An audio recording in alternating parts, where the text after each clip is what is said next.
Hai everyone, welcome to Ombre Box Story. Semoga kalian sehat selalu ya. Jangan lupa tetap menggunakan masker karena COVID-19 masih ada di sekitar kita. Kali ini Om akan membahas alur cerita film India keluaran tahun 2017 yang berjudul Garib Garib Single. Film ini menceritakan Jaya, seorang wanita karir yang sudah menjanda selama 10 tahun. Selama ini dia menjalani hidup dengan kesepian, sampai suatu saat dia mencoba membuka aplikasi kencan online. Dia dipertemukan dengan Yogi yang diperankan oleh Irfan Khan. Kencan mereka sebenarnya tidak berjalan secara lancar, sampai suatu ketika Yogi mengatakan bahwa para mantan pacarnya masih belum bisa melupakan dirinya. Yogi kemudian mengajak Jaya untuk ikut bersamanya keliling India untuk menemui satu persatu mantan pacarnya. So, mau tahu gimana keseruan film ini? Nggak usah pakai lama, bumper Ombre Box Story. Awal film diperlihatkan seorang wanita yang datang ke sebuah pesta pernikahan temannya. Wanita itu bernama Jaya Sasidaran. Ternyata temannya itu mendapatkan suami bule dari aplikasi kencan online. Tanpa sengaja, temannya itu memperkenalkan Jaya kepada suaminya dengan kata-kata yang kurang sopan. Dia berkata, "Hai Beb, masih ingat aku pernah cerita tentang seniorku di universitas yang suaminya telah meninggal dunia?" Mendengar itu, Jaya merasa kurang nyaman. Memang Jaya sudah menjanda selama 10 tahun karena suaminya yang mantan tentara sudah meninggal dunia. Jaya hidup seorang diri di rumahnya dan menganggap dia baik-baik saja meski tidak menikah lagi. Sebenarnya Jaya adalah wanita yang cukup keras di luar tetapi hancur dan kesepian di dalam. Dia selalu curhat tentang kesehariannya kepada adiknya yang bernama Asis yang saat ini sedang berkuliah di luar negeri. Jaya merupakan wanita karir yang bekerja di sebuah perusahaan akuntansi. Suatu hari, dia disarankan oleh temannya untuk mencari pacar karena bila terlalu lama menjomblo, temannya takut serabi lempitnya akan penuh dengan sarang laba-laba. Memikirkan perkataan temannya itu, malam harinya dia mencoba membuka situs kencan online. Dia memasukkan biodata dan berharap menemukan lelaki yang cocok. Tak lama, dia mendapatkan DM dari para lelaki. Ternyata, isi chat mereka sangat tidak senonoh dan lebih banyak merayu Jaya. Melihat chat itu, Jaya kemudian memutuskan untuk tidak memperdulikan situs kencan online itu dan langsung tidur. Pagi harinya, Jaya mendapatkan DM lagi. Tetapi kali ini chat itu sangat sopan dan memuji intelektualitas Jaya karena dia melihat hobi Jaya adalah tentang sastra. Pada saat membuka profil pria itu, dia melihat seorang pria setengah baya berusia 40 tahun. Tidak pernah menikah, bertitel insinyur kimia, mempunyai hobi puisi yang bernama Yogi. Melihat profil dan kesopanan Yogi dalam berbalas pesan, akhirnya Jaya memutuskan untuk kopi darat dengannya. Karena sudah tidak lama berkencan, Jaya memutuskan untuk ke salon agar penampilannya yang seperti emak-emak berubah lebih menawan. Sore harinya, mereka memutuskan untuk bertemu di sebuah kafe. Tetapi karena menunggu terlalu lama, Jaya memutuskan untuk pergi dari kafe itu.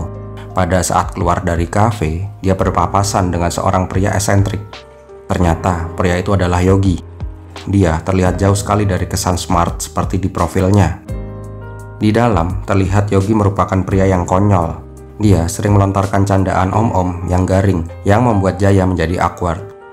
Pada saat mereka berbincang, ternyata diketahui bahwa Yogi memang insinyur kimia. Tetapi saat ini dia merupakan seorang penulis puisi. Sebagai pujangga puisi, Yogi telah menerbitkan 6 buku. Tetapi tidak ada yang dia jual ke pasaran karena dia ingin puisinya hanya dibaca oleh orang-orang yang dia sukai.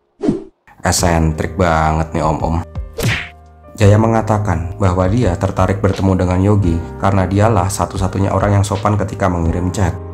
Yogi kemudian penasaran dengan isi chat yang tidak sopan itu. Jaya kemudian menunjukkan HP-nya. Tanpa diduga, Yogi langsung merebut HP-nya dan membalas chat-chat tidak sopan itu. Yang inti isinya adalah, "Terima kasih pujiannya, mari bertemu sore ini di taman, aku menggunakan gaun merah."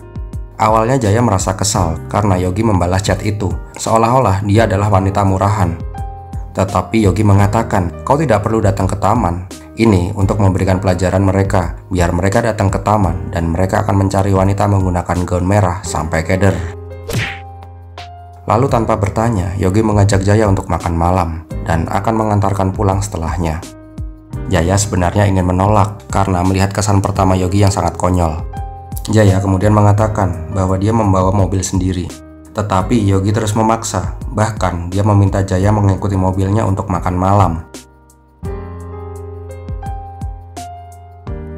Yakin, pede banget nih om-om. Malam harinya, setelah makan malam, Yogi meminjam HP Jaya untuk menelpon supirnya karena HP-nya lowbat. Pada saat perjalanan pulang, Jaya mendapatkan telepon dari nomor tidak dikenal. Ternyata Jaya ditelepon oleh Yogi. Jaya menanyakan dari mana dia mendapatkan nomor teleponnya. Ternyata dia tadi berpura-pura menelpon supirnya untuk mendapatkan nomor telepon Jaya tanpa harus meminta langsung dari Jaya. Nah, buat para cowok nih, ini bisa jadi trik nih. Silahkan dipraktekkan, resiko tanggung sendiri.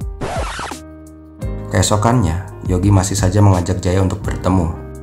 Di pertemuan kedua ini, Yogi menceritakan kenapa di usianya saat ini dia belum juga menikah.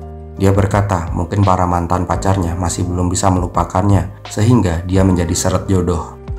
Dengan pedenya, Yogi mengatakan ketiga mantan pacarnya sangat tergila-gila dengan sosok pujangga cinta sepertinya. Jaya kemudian mengatakan, bila kau menganggap seperti itu, kenapa kau tidak menemui mereka agar kau bisa segera menemukan jodohmu? Yogi berkata, saat ini mereka memang sudah berkeluarga, dan aku takut mereka akan berlinang air mata bila bertemu dengan aku sekarang. Jaya yang mendengar itu merasa ilfil karena melihat Yogi yang sangat kepedean.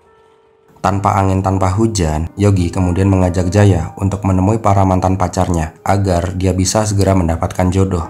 Dengan pedenya, Yogi mengajak Jaya traveling keliling India untuk bertemu dengan mantan pacarnya. Yogi mengatakan mantannya ada di Dehradun, Jaipur, dan Sikkim.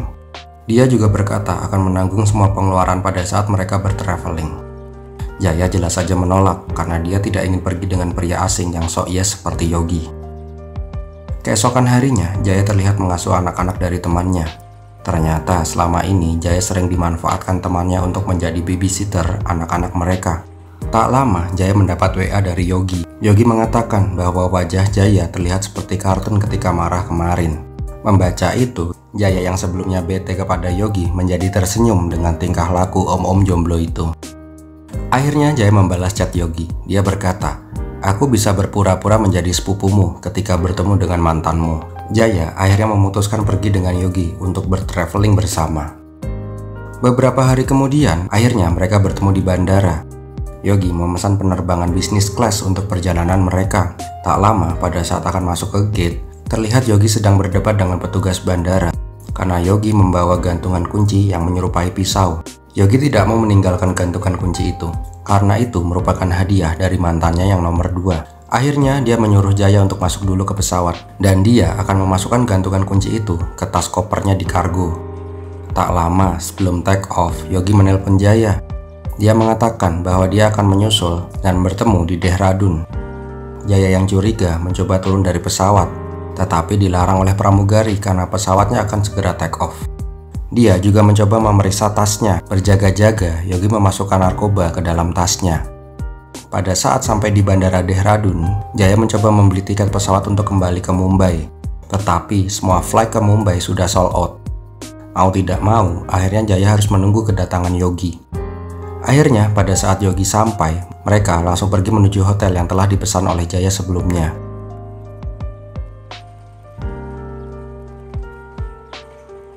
Agar besoknya mereka bisa langsung ke rumah mantan pacar Yogi yang pertama. Di hotel, Jaya bertanya, dari mana asal kekayaan Yogi? Dia tidak bekerja, tetapi memiliki banyak uang untuk membeli tiket pesawat kelas bisnis dan hotel mewah ini. Yogi mengatakan uang datang kepadanya tanpa harus dia bekerja. Tak lama mereka sampai di kamar hotel. Ternyata kamar mereka bersebelahan dan ada pintu penghubung di antara kamar mereka. Kemudian Yogi mengajak Jaya untuk berjalan-jalan di tepi sungai Gangga. Di sini Yogi bercerita tentang mantan pertamanya yang bernama Radha. Dulu Radha dijodohkan oleh orang tuanya sehingga mereka tidak bisa menikah. Saat itu Radha mengajaknya untuk kawin lari, tetapi Yogi lebih memilih meninggalkannya.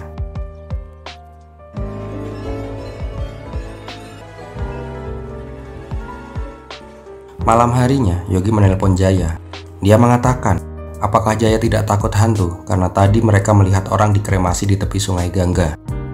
Pada saat Jaya bercerita, tiba-tiba Yogi ngok. Pagi harinya, mereka mengunjungi rumah Rada. Pada saat sampai, tiba-tiba Rada berteriak kegirangan karena melihat Yogi lagi. Dia langsung memperkenalkan Yogi dengan anak-anaknya, dan dia juga berniat akan memperkenalkannya dengan suaminya. Yogi berkata dia tidak bisa lama-lama, tetapi Rada membungkam mulut Yogi dan berkata dia harus bertemu dengan suaminya. Tak lama, suami Rada datang. Terlihat suami Rada itu sangat senang ketika bertemu dengan Yogi, bahkan sampai menyiumnya. Tak hanya itu, mereka mengajak Yogi dan Jaya berarung jeram, karena suami Rada merupakan pengusaha arung jeram. Pada saat berarung jeram, Yogi yang ketakutan malah terjebur. Malam harinya, mereka juga mengadakan acara api unggun. Mereka saling menceritakan masa-masa di mana saat mereka masih muda, sampai diketahui bahwa Yogi merupakan pujangga cinta yang pandai bernyanyi. Yogi kemudian menyanyikan sebuah lagu yang membuat Jaya menjadi sedikit terkesima mendengarkan suara Yogi.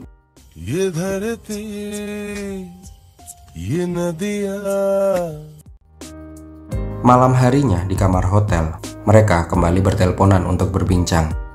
Di tengah pembicaraan, Yogi kembali molor. Jaya kemudian mengecek keadaan Yogi. Sepertinya udah mulai ada cinlok di antara mereka nih. Keesokan paginya, Yogi mendengar Jaya yang sedang bernyanyi.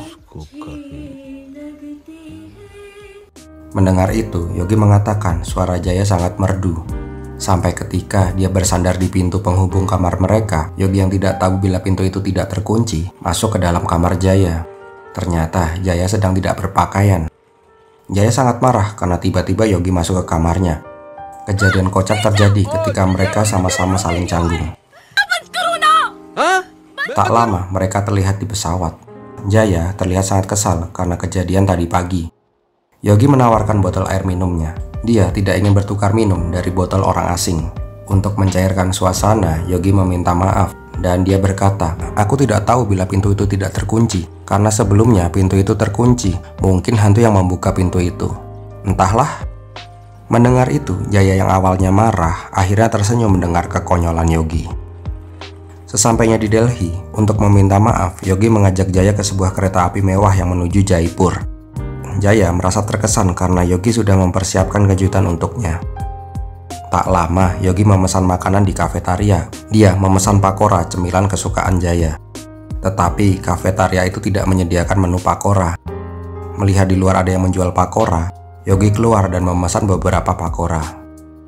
Tetapi kekonyolan Yogi terjadi lagi. Dia malah salah masuk kereta ekonomi yang arahnya berlawanan dari Jaipur.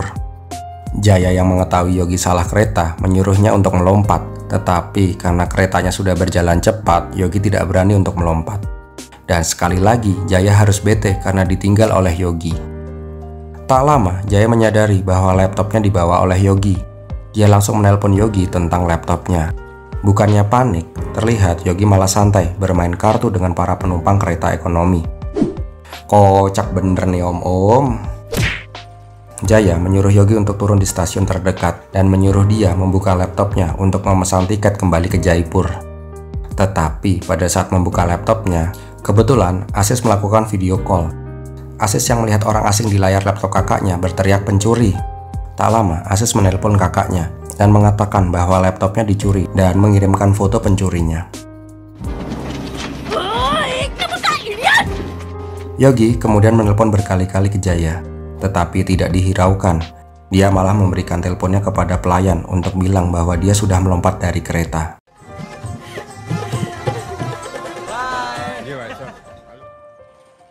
Sesampainya di stasiun terdekat, Yogi mencoba mencari kereta ke Jaipur.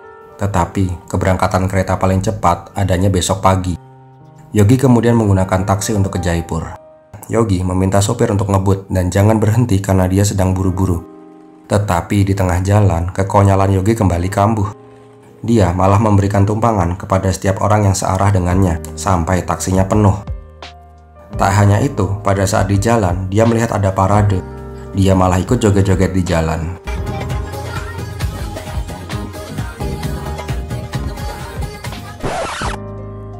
Di sisi lain, Jaya sudah sampai di hotel di Jaipur. Di sini terlihat pria yang satu gerbong dengannya mencoba berkenalan dengan Jaya. Karena kesal dengan Yogi yang meninggalkannya, akhirnya Jaya malah pergi keluar dengan pria itu. Sesampainya di hotel, Yogi bertanya di manakah Jaya kepada resepsionis. Resepsionis itu mengatakan bahwa dia keluar bersama seorang pria dan dia melihat kopernya yang digeletakkan begitu saja di lobi. Ketika lama menunggu di taman hotel, Yogi melihat Jaya bersama pria lain.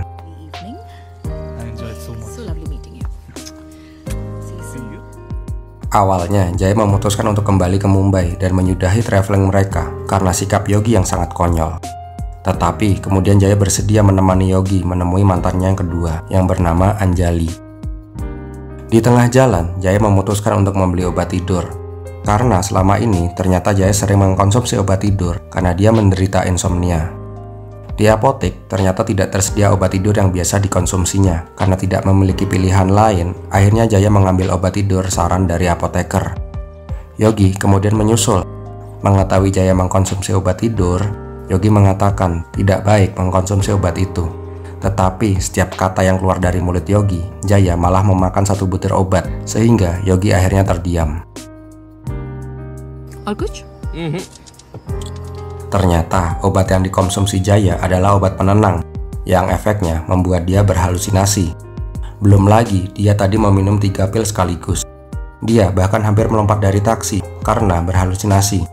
Jaya juga mulai bertingkah konyol, bahkan dia mengira Yogi adalah mantan suaminya. Sesampainya di hotel, Jaya masih dalam pengaruh obat. Dia masih saja mengoceh tidak jelas. Ketika Yogi memesan 2 kamar terpisah, Jaya mengatakan kepada resepsionis bahwa mereka sedang bertengkar. Sehingga sang resepsionis malah menjadi salah paham dan mendoakan mereka agar mereka segera berbaikan. Tak lama, Yogi mendapat telepon dari Anjali. Tiba-tiba, Jaya merebut telepon itu dan mengoceh tidak jelas. Melihat mereka berdua, resepsionis malah menanyakan, "Pak, mau kamarnya dijadiin satu aja?" Tak lama, Anjali datang ke hotel itu. Terlihat Anjali adalah wanita yang sangat anggun dan berkelas. Jaya yang melihat Anjali langsung terpana. Tak lama, resepsionis itu kembali bertanya, "Pak, mau pindah ke kamar yang lebih besar?" Ngok, dikira mau threesome apa? Kemudian mereka pindah ke sebuah resto untuk berbincang. Di tengah perbincangan, Jaya yang masih mabuk obat mulai melakukan tindakan konyol dengan mencari gantungan kunci pisau, hadiah dari Anjali.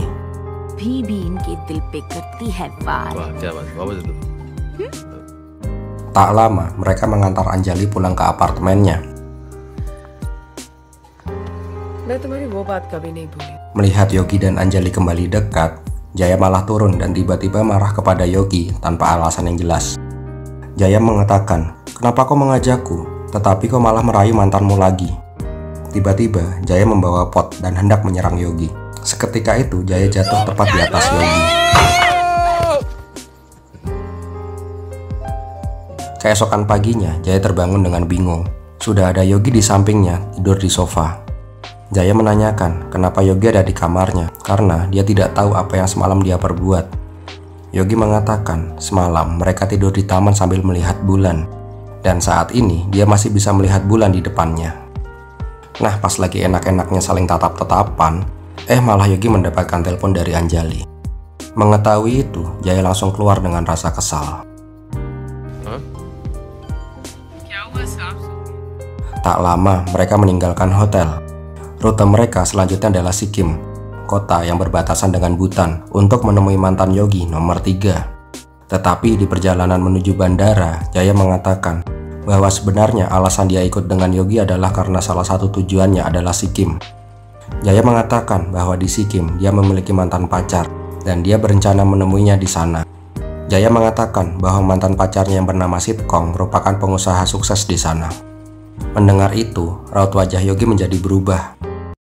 Di bandara, sang sopir mengatakan bahwa Yogi adalah penumpangnya yang paling baik.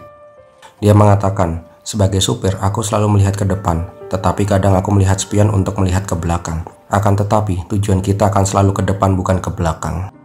Mendengar kiasan itu, Yogi menyadari bahwa masa lalu memang manis untuk dikenang, tetapi masa depan adalah misteri. Dia kemudian memberikan gantungan kunci milik Anjani kepada sopir itu. Dia menganggap ada hati yang harus diperjuangkan di depan matanya. Pada saat di bandara, Jaya mendapat telepon dari Sitkong. Ternyata, Sitkong sudah menyiapkan helikopter untuk Jaya. Tak lama mereka sudah berada di atas helikopter. Jaya terlihat pucat. Melihat itu, Yogi mengira Jaya gugup karena akan bertemu dengan mantannya.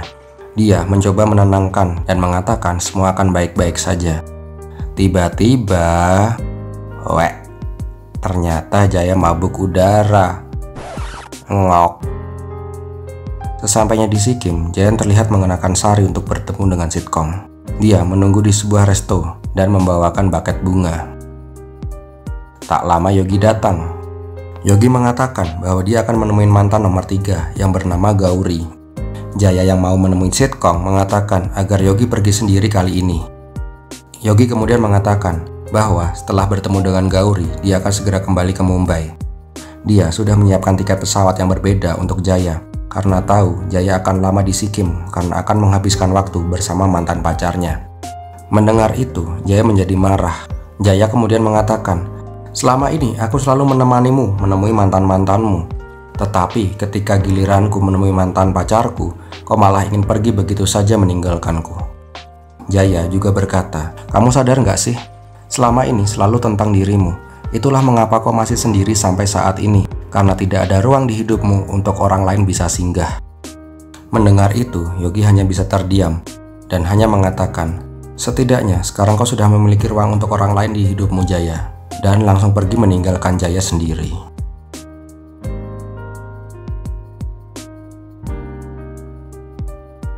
Tak lama dia melihat Sitkom. Jaya langsung keluar untuk bertemu dengan mantan pacarnya itu. It's so good to see you. Di tempat lain, Yogi terlihat sedih dan tidak tahu harus berbuat apa. Dia pun memutuskan menemui Gauri, tetapi dia berubah pikiran ketika melihat Gauri dari kejauhan. Sesampainya di hotel, Yogi terlihat merapikan barang-barangnya. Dia juga menaruh tiket pesawat Jaya di kamarnya. Ketika masuk ke kamar, dia melihat laptop Jaya. Ternyata selama ini Jaya membuat sebuah blog yang isinya adalah puisi-puisi dari Yogi yang dia rangkum pada saat perjalanan mereka. Tak lama, Asis menelpon. Ketika melihat Yogi yang mengangkat, Asis menanyakan siapakah Yogi. Apakah Yogi pacar baru kakaknya? Asis kemudian mengatakan, "Bila kau memang pacar kakakku, jangan pernah membuat hatinya hancur." Mendengar itu, Yogi langsung pergi. Dia langsung menanyakan di mana kediaman Sitkom kepada resepsionis dan langsung pergi untuk menyusul Jaya. Pada saat menaiki gondola, tak sengaja dia melihat Jaya juga menaiki gondola. Yogi langsung turun dan menaiki gondola yang sama dengan Jaya. Di sini Jaya terlihat seperti habis menangis. Di dalam gondola, Yogi berkata, "Boleh aku bertanya sesuatu?" "Yakin kau tidak akan marah bila aku bertanya tentang ini?" Yogi kemudian bertanya, "Mau minum dari botolku?" Mendengar pertanyaan konyol dari Yogi, Jaya pun tertawa dan mengambil botol itu. Dan filmnya pun berakhir.